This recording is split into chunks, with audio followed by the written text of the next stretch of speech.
लेकिन आगे फिर जब आपत्ति शुरू होगी तब रोगे भगवान को, फिर नहीं सुनेगा तुम्हारी। उनको कहा कि ईब जैसे अब मालिक को तो पता ही था इनकी ब्रेन मैटी तो हो ही रही है, अब जो सुख में लगे हैं वो तो सुखी चल ही रहे हैं ना, तो उनको भी दुख आने थे, क्योंकि या तो दोनों भोगने होते, पुण्य और पाप भी। दास देख रहा है सन 1994 से नाम दे रहा है और 20 वर्ष हो गए पूरे होने को जा रहे, तो उससे लेकर आज तक जिनने नाम ले रखा है जो ठीक मर्यादा में चले हैं, कोई आपत्ति नहीं, उनको पता भी नहीं दुख की चीजों से। और यहाँ आप देख रहे हो 90% नए आ रहे हैं जो हाहाकार मची है, हाहाकार सब क्या दुखी, कोई कैंसर है, किसी का कुछ है। हमारी आत्मा भी रोती है बैठकर, बाद में याद करते हैं, हे परमात्मा आपके बच्चों का क्या हाल हो गया, आप पर दया करोगे दाता, इनकी बुद्धि भी आप ही बदल सकते हो। ये तो रंग रखे, रंग में काल ने मेरे एजेंट छोड़ रखे कि आपका एक दास ये ज्ञान बताने वाला और लाखों करोड़ों की संख्या में इनको बहकाने वाले, आप पर दया बख्शोगे तभी यह बात शरह चढ़ेगी हमारे जीव की बस की नहीं। क्योंकि भगवान जब दया बख्शेंगे जब आप सच्चे दिल से यो मान लोगे Kabir is God, nothing else, और कोई मदद कर भी नहीं सकता। तो ये सारा ज्ञान सुनाने का दास का उद्देश्य भी यही है कि आपको सब प्रमाण दिखा के ये सिद्ध कर दूं कि ये परमात्मा है, इसके बिना सुख कोई दे नहीं सकता, कर्म संस्कार बदल नहीं सकता। और ये अब आपको मिल गया, इसका विधि मिल गई, ये दास ने जो विधि बता दी ये भगवान मिल गया आपने। जैसे पानी प्राप्त करना है, पानी प्राप्त करने के लिए हैंडपंप लगाने की विधि बता दी, हैंडपंप सफल कर लिया तो पानी मिल गया, राम मिल गया आपको, यहीं पर राम मिल गया। और वहां सतलोक में जाओगे तो वहां तो परमात्मा है ही सब कुछ आपका। ये काल का लोक है, इससे बाहर निकाल कर आपको सुख होगा। यहाँ सुख तो ये अस्थायी है, यहाँ सुख भी दे देंगे, राजा बना दिया फिर गधा बन जाएगा। परमात्मा ऐसी गलती ना करें, आपको ऐसा नहीं देंगे। अब भगत हो गए तो अपने हिसाब से तुम्हें यहाँ से निकालने के तरीके अपनाओगा, यहाँ की जो आवश्यक सुविधाएं वो अवश्य देगा, दयालु है। लेकिन आप मांगोगे बकवाद तो वो नहीं देगा, तो उसको मालूम है। जैसे अब्राहिम सुल्तान अदम कितना बड़ा राजा था, कितना सुख था, उसको मालूम था ये पुण्यात्मा पिछले पुण्य को भोग रहा है, बकवाद में लगा हुआ है। 16,000 तक ब्याह करवा लिए उस मूर्ख ने थोड़े से जीवन के में है, और फिर फूला फूला खूब धनवत था पिछले संस्कार का, पिछले दान पुण्य कर रखे थे उसने। जब वो सम्मन वाली आत्मा थी, फिर शेर खां नाम का एक राजा बना शेरवान शहर में, शेर, और फिर उसके बाद फिर उसके दान करवाया दाता ने। कभी फिर सुनाएंगे कथा जो पुराने उनको मालूम है। उसी पुण्य से राजा बना हुआ था, उसे भोग रहा था, फिर वो गधा बनता थे। मालिक ने उस प्यारी आत्मा को उस नरक से निकाला, राजपद छुटवाया, उसके पीछे पड़ गए। और जब उसने ज्ञान हुआ तब उसका समझ में आया सचमुच मैं तो गधा था, कति बेगार कर रहा था। फिर परमात्मा ने कह भी दिया था कि जा अब्राहिम, अब ज्ञान तुझे होगा तो राज कर ले। हाथ जोड़ लिए दाता, अब उस नरक में ना जा, भेजो। अब तो पता लग गया, मजदूरी कर लूंगा, लकड़ी तोड़ कर बेच के गुजारा कर लूंगा दाता, तेरा आपका साथ रहे, मेरे मोक्ष चाहिए मुझे, अब कुछ नहीं चाहिए। और हम मांगे भगवान से ये दे दे, ये दे दे, वो दे दे, मांगने की जरूरत नहीं। आने के बाद या तो आपने मांगने की जरूरत नहीं, बालक नहीं, आप उसके बच्चे हो। आज आप उसके बच्चे होगे, बेटा बेटी होगे। जिस दिन आपने यहाँ नाम ले लिया, 2 प्रकार के बच्चे होते हैं, एक तो शरीर से, उसको बिंद के कहते हैं, और एक नाद के, नाद जो वचन शब्द के। तो आज आप इस दास के माध्यम से वचन के बेटा बेटी होगे, मेरे बेटा बेटी होगे, तो भगवान के बेटा बेटी हो, थोड़ा दादा हो गए ना, समझो वो के दूर है।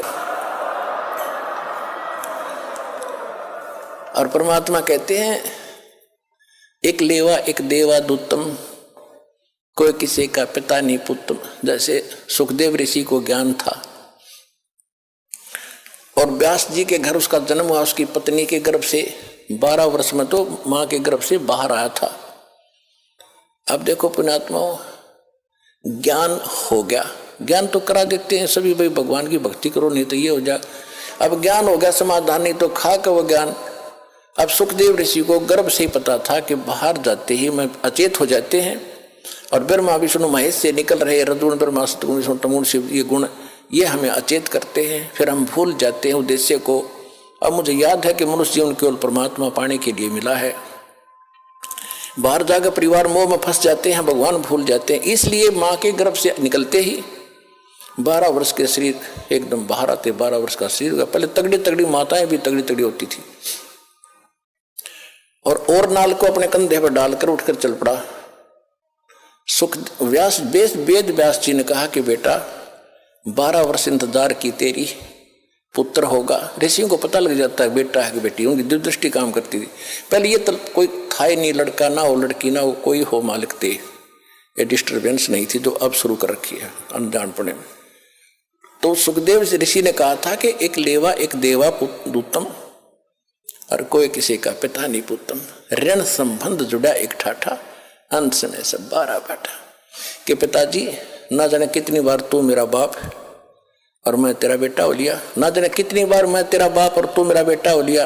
ये पूरी चिट्ठी मेरे पास है, और इब क्या गलती करूं नहीं, मैं शक्ल भी ना देखूं तेरी बाप, मेरी मोह हो जाएगा आपके अंदर।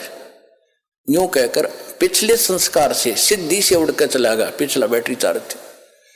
अब उसको ज्ञान भी था, राजा जनक गुरु भी बना लिया, और फिर भी मोक्ष नहीं, क्योंकि राजा जनक कोई ज्ञान नहीं था कि जितना ज्ञान था बता दिया। विष्णु का पुजारी था, विष्णु लोक में वो चला गया राजा जनक, विष्णु लोक में सुखदेव चला गया। अब राजा जनक को परमात्मा उस समय भी मिले थे, लेकिन जब घने ठाठ से थे, और वो समय नहीं था जो दास आपको यहां लाना चाहता है कि ये समय था मोक्ष का। अब राजा जनक जो थे, पहले सतयुग में राजा अम्बरीश थे, वो भी विष्णु पुजारी थे, और ये दुर्वासा जैसे ऋषि तोब थे, बड़ी सिद्धि वाले थे, सब उस तो डरते थे। अम्बरीश ऋषि ऐसे साधक थे, शील संतोष के थे, पिछले जन्म के संस्कारी थे। दुर्वासा की सिद्धि ने भी काम नहीं किया उसके ऊपर, आप पे फेल हो गया, बल्कि राजा अम्बरीश के पैर पकड़कर जान बचवाई थी उस दुर्वासा ऋषि। और वही ऋषि अगले जन्म में फिर राजा जनक हुआ, और वही राजा जनक फिर चला गया स्वर्ग में। रास्ते में काल कैसे चोरी करता है, कैसे ठगता है आपको। पुण्यात्माओं, एक एक पर्सन को ध्यान से रखना, प्रत्येक में एक न्यारा न्यारा गुण रहस्य निकलेगा। जब राजा जनक ने अपने शासन काल में, जीवन काल में राजा था, बहुत गुणे धर्म पुण्य किए थे, बड़ी बड़ी यज्ञ की थी, 100 मन घी की, सैकड़ों की संख्या, और काफी दान किया था, गौवें दान की थी ब्राह्मण ऋषियों को। लेकिन वो मंत्र ठीक नहीं थे, जैसा किया दान धर्म वो तो मिलेगा ही मिलेगा। तो राजा जनक जब जाने लगा, विमान में बैठकर जा रहा था, काल के दूत वहां से, रास्ता था एक, वहां से ले जा रहे थे। वो काल के दूत नहीं थे उसके साथ थे विष्णु जी के गण,